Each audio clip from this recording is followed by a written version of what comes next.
xubnaha labada aqal ee baarlamaanka Soomaaliya ayaa muddadii sharciga ahayd waxay ka dhamaatay bishii Diseembar 2020. dhawaan waxaa lagu heshiiyay hannaanka doorashada ee dalka. xubnihii labada aqal ee 4 sano ee la soo dhaafay ayaa badi u sharaxan mar kale inay kuraastooda ku soo laabtaan. haddaba inta aanay xildhibaanada labada aqal mar kale ku laaban qabaa'ilka iyo maamul goboleedyadii laga soo doortay, wuxuu adduunka TV dib u eegis ku sameynayaa xubnihii ugu saameynta badnaa dadkii matalayay 5 maamul goboleed iyo xubnaha reer waqooyiga 4 sano ee la soo dhaafay. warbixintani ma ahan 11kii ugu waxqabadka fiicnaa ee waa 11kii ugu saameynta badnaa siyaasad ahaan, deegaan ahaan iyo reer ahaan. maamul goboleedka Galmudug ayaan ku bilaabaynaa caawa. 11 xubnood ee aan idinla wadaagi doona caawa waa kuwii ugu badnaa ee saxaafaddu ka hadashay ama ka soo muuqday dhaqdhaqaaqyada siyaasadeed ee dalka 4 sano ee la soo dhaafay, kuwaas oo ay deegaan doorashadu tahay Galmudug. 1. Cabdi Xasan Cawaale Qaybdiid. Senator Qaybdiid waxa uu qaatay bilad ka duwan dadka kale. wuxuu noqday odaygii dhexda u xirtay in dagaaladii Muqdisho la joojiyo. maadaama ay ra'iisul wasaare Rooble xigtay yihiin, waxaa lagu tilmaamay inuu yahay ninkii ku soo qanciyay inuu dalka badbaadiyo oo uu meel dhex istaago si loo kala qabto farmaajo iyo dhinacyada ka soo horjeeda. Qaybdiid oo nin dagaal ahaan jiray wuxuu sanadkan qaatay bilad nabadeed iyo nabadoonnimo isagoo aan dagaalka qayb ka noqon. 4 sano oo senatarka ahaa wuxuu ku lug yeeshay dhacdo hadalhayn badan kadib markii ay gurigiisa u dhaceen ciidanka dowladda, taas oo sidoo kale uu si xilkasnimo leh uga falceliyay.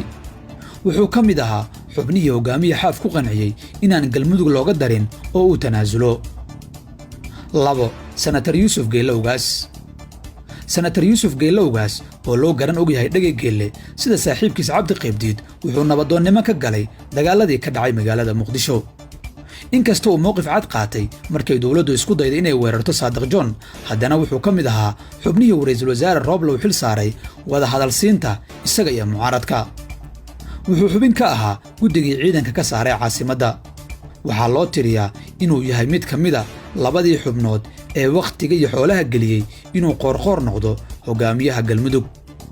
inkastoo deegaan doorashadiisa gaarka ah ay Al-Shabaab maamulaan, haddana wuxuu saameyn gaara ku lahaa labadii ra'iisul wasaare ee xilka isaga dambeeyey ee Khayre iyo Rooble. 4 sano wuxuu ku qaatay muxaafidnimo. 3. Cabdi Axmed Dhuxulow Dhagdheer. Senator Dhagdheer sida mataankiisa siyaasadda wuxuu saameyn togan ku lahaa dhismihii Galmudugta cusub. waayo aragnimadiisa ayaa sabab looga dhigaa inaan falcelin taban laga bixin sidii xilka looga qaaday ra'iisul wasaare Xasan Cali Khayre, kaas oo isku dhar yihiin. wuxuu ka mid ahaa xubnihii sida ficilka u istaagay muddo kororsigii farmaajo. caawimaad uu u sameeyey bulshada uu matalo ayaa sidoo kale lagu bogaadiyey 4 sano ee la soo dhaafay. 4. Abshir Axmed Buqaari. Senator Abshir Buqaari saameyntiisu waxay ka soo bilaabatay inuu noqday senatarkii ugu horreeyay ee Soomaali ah ee la doorto. wuxuu noqday gudoomiye ku-xigeenka aqalka sare ee baarlamaanka Soomaaliya. wuxuu kaalin mug leh ku lahaa aasaaskii xisbiga UPD. waxaa loo tiriyaa inuu ahaa ninkii badbaadiyey sumcadda aqalka sare oo aan sida aqalka hoose caloosha xukuumadda gelin. sidaan warbixinta bilowgeedii idinkugu sheegnay, qiimeyntani lama xiriirto waxqabad gaar ah, balse waxay ka hadlaysaa saameynta ay xubnahani ku lahaayeen xaaladda guud ee dalka 4 sano ee la soo dhaafay. saameyntu waxay noqon kartaa mid wanaagsan ama mid laga wacnaa. haddii aan hore u sii wadno liiska, qofka shanaad ee qiimeyntan waa xildhibaan Mahad Maxamed Salaad. wuxuu ahaa xubin firfircoon oo ka tirsan baarlamaanka Soomaaliya. doodihiisa aqalka hoose, aftahannimadiisa iyo xifdintiisa shuruucda ayaa boor ku qarisay xubnihii hareerihiisa fadhiyey.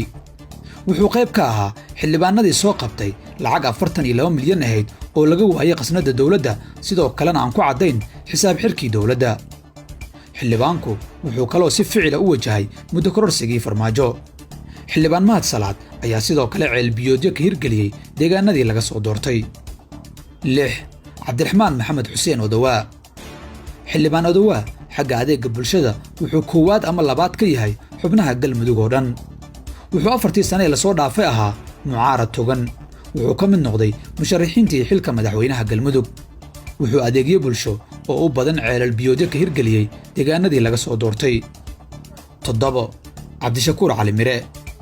xildhibaan Cabdishakuur Cali Mire wuxuu 4 sano u huray difaaca farmaajo. doodiisii ugu adkayd waxay ahayd in xubno hal reer ah ay ka soo horjeedaan farmaajo. wuxuu abaabul badan geliyey in aan nidaamka farmaajo la majaxaabin. sharciyada xukuumadda ayuu ololo uga dhex samayn jiray baarlamaanka, wuxuuna ahaa muxaafid miisaan leh. 8. Mustafa Sheekh Cali Dhuxulow. xildhibaan Mustafa Sheekh Cali Dhuxulow oo ka mid ahaa xubnihii ugu waaya aragsanaa golaha shacabka wuxuu sanadihii hore ku bixiyey inuu shaqeeyo nidaamka farmaajo. laakiin markii uu arkay gunta shaqada socota ayuu bilaabay inuu si togan u naqdiyo maamulka farmaajo. wuxuu noqday musharax madaxweyne. wuxuu qayb ka ahaa siyaasiyiintii dhabarka ku qaaday Axmed Qoorqoor si loo geeyo Galmudug.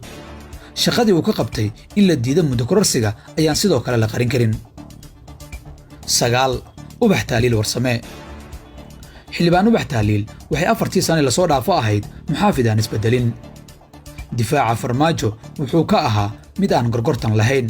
doodeeda golaha iyo abaabulkeeda kulamada lagu difaacayo dowladda ayaan sidoo kale qarsoonayn. 10. Axmed Macalin Fiqi. xildhibaan Axmed Macalin Fiqi wuxuu 4 sano badi ku qarash gareeyey inuu si mucaaradad ah u dheelitiro nidaamkii farmaajo. wuxuu noqday xogayaha UPD iyo midkii madasha xisbiyada. laakiin cid walba ayuu ka hadalhayn batay markii isagoo xildhibaan heer federaal ah uu qaatay xilka wasiirka amniga Galmudug, taas oo uu ku sababeeyey inuu rabo inuu deegaankiisa nabadeeyo. 11. Cabdulaahi Faarax Weheliye. xildhibaan Cabdulaahi Weheliye oo siyaasadda ku cusbaa ayaa dib kaga biiray baarlamaanka kadib geeridii Bootaan Ciise Caalin. wuxuu ahaa wasiiru dawlihii arrimaha gudaha ee ugu waqtiga dheeraa xukuumaddii Kheyre. ra'iisul wasaare Kheyre ayaa ka dhigay wasiiru dawle xoog leh, taasoo keentay inuu ku lug yeesho arrimo badan oo muhiim ahaa oo quseeya Galmudug. wuxuu sidoo kale noqday musharax madaxweynaha Galmudug 2020. 11 kan xubnood ayaa si taban iyo si toganba wuxuu adduunka TV u aqoonsaday 11kii ugu saamaynta badnaa xubnaha labada aqal ku matalaya Galmudug 4 sano la soo dhaafay. maxay kula taadiga